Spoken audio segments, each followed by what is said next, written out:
Once again, we are joined by the founder of Bees in the D, Brian Peterson-Roest, as well as the founder of Rochester Pollinators, Marilyn Trent. So we were talking about native plants, we were talking about bees and other pollinators. This is all part of the same conversation. We want to encourage both bees, butterflies, and native plants. Where does this all intersect? Well, we work together because I get a lot of requests for natives, and I direct them right to Marilyn. Yeah. And we are bees in the D, not honeybees in the D. So we care about all of our bees, but actually all of our pollinators. And Marilyn, I didn't tell you this, but in February, I am going to central Mexico, and I get to go up where the monarchs all gather, because that's important to understand our pollinators and the different ways that they live and what they need. And so it helps me learn even more about the bees. You'll have to come back and tell us about that. I will. That's exciting. And this Sunday is a big one, obviously, because it's the flower day at Eastern Market, so people can get flowers, that kind of stuff. But there are some vendors that sell different native plants as well. So we obviously know some that help out the butterflies, but I don't think we had a chance to touch on specifically bees, because there are a lot of different ones, especially for honeybees that people need. So are there some that people should target that maybe they don't actually, they go hand in hand. The very plants that Marilyn shared are also helpful for our bees. There are some flowers, usually the general rule of thumb is the fancier the flower, it's not as beneficial for bees.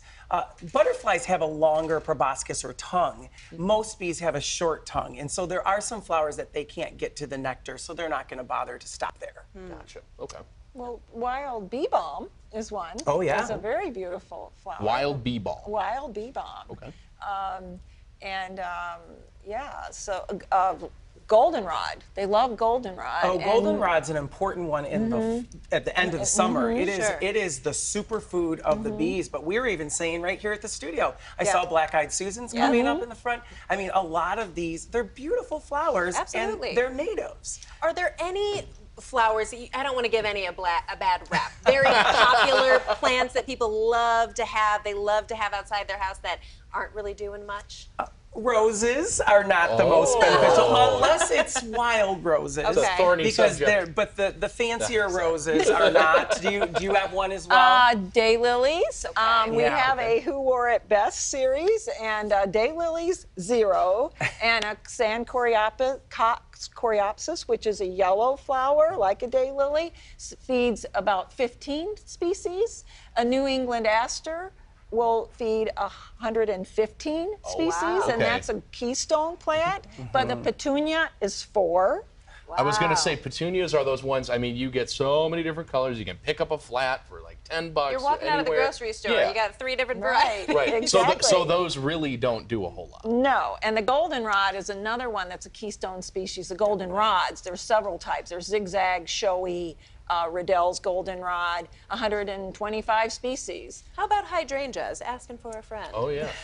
I have seen bees on hydrangeas, but they are not. I don't know what the number is, but I don't think it's as high. I don't either. They have, I mean, if you know how to get these numbers, they're literally sitting there in turns watching, how many insects show up. But oak tree is the master pollinator. It feeds 564 species. Wow. So it is a major keystone.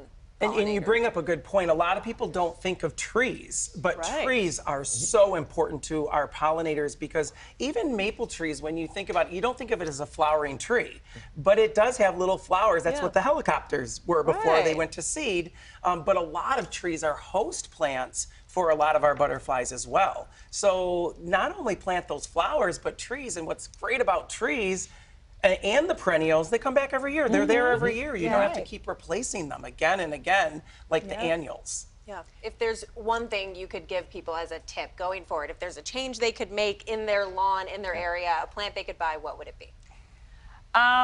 I would say to start with a milkweed, either a butterfly milkweed, which is home garden friendly, or the rose milkweed or swamp milkweed. Both are home garden friendly. The common milkweed is not, gives it a bad rap because it reproduces by roots. I'd also say cut down on your pesticides and herbicides, because you will just negate what you just did. Same for natural, like vinegar is same thing. No. Treat them the same? Vinegar's fine. Okay. Any of the natural, organic types of pesticide replacements are also good. But there's also beneficial insects, is what we're talking about beside the bees. Because what are our pollinators? We've got dragonflies and flying ants, and hummingbirds and hummingbird moths, and we've got lots of different pollinators and lacewings, and they're these beautiful little insects that are pollinating and doing the work that keep the world going. It's the little things that keep our world going. Because we need these decomposers. If you've ever heard Doug Tallamy talk, or you read any of his books, he's an entomologist that started the backyard homegrown movement to plant native plants to restore our gardens and with native plants because of the 40 million acres of lawn that we have replaced the habitat that these insects and birds have lived on. And basically, we're taking their food. They evolved together, the plants and the insects evolved at the same time, and that when you're bringing in non-natives or invasives, they don't feed them at all. A boxwood, 0, New Jersey tea, 115. So my go-to is Gaillardia. Its common name is blanket flower. It's a perennial that comes up every year.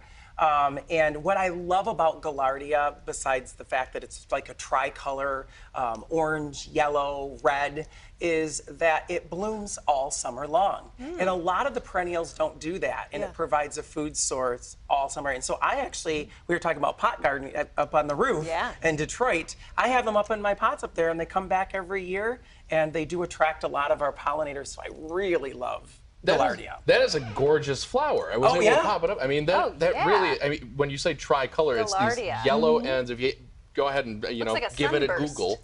Yeah, it really does. It looks like a sunburst. But yeah, some of these flowers are gorgeous. And before I forget, our producer was mentioning you had brought something as well. I did, actually. It was so kind. We've got plants and... We talked about all the different species of bees, and so we have... The great thing about Bees in the D is we get to work with so many amazing companies throughout Detroit, and the narrative is really changing.